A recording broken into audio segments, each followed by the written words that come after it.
Friends, greetings of the day. Now we will come to the part 2 of acute dysentery and diarrhea. Here we will discuss clinical features and diagnosis. Food poisoning by enterotoxin release is caused by Staphylococcus aureus, Clostridium botulinum, Bacillus cereus, and Yersinia enterocolitica. It is invasive, can cause systemic dysentery and also systemic infection.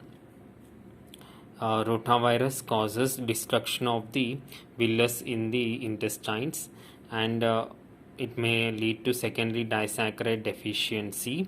Disaccharidase deficiency, it's an enzyme which digests the disaccharides like lactose. Due to this deficiency, leading to secondary lactose intolerance. This rotavirus will destroy the villus of the intestines. Because of this, the absorption of water and sodium will be impaired, leading to diarrhea.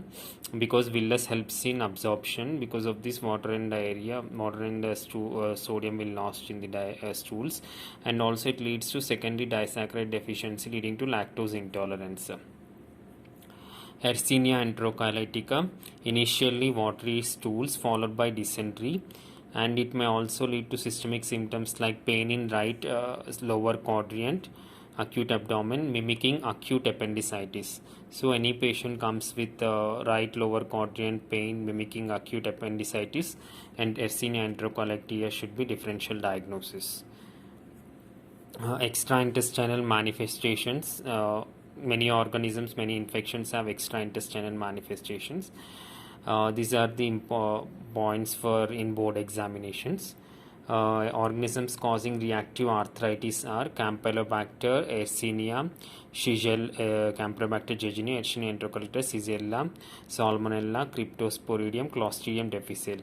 So after few days of the infection, due to immunocomplex deposition or secondary immune pathology, there will be arthritis because of this immune problems due to these infections. Immune complex problems, there will be arthritis. This is called reactive arthritis. This is seen in these organisms. And Guillain-Barré syndrome due to Campylobacter jejuni. Erythema nodosum, it is a painful nodule like redness on the skin.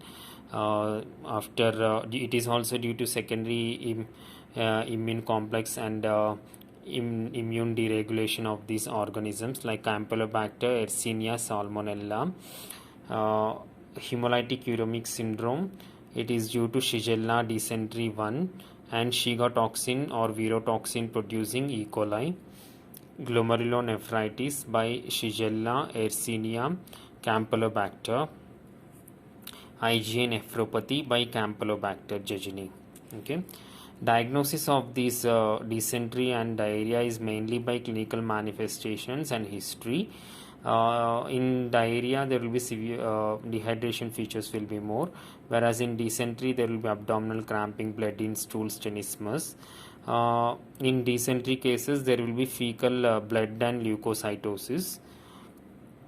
Stool examination is also important to detect some ova or some parasites, protozoa.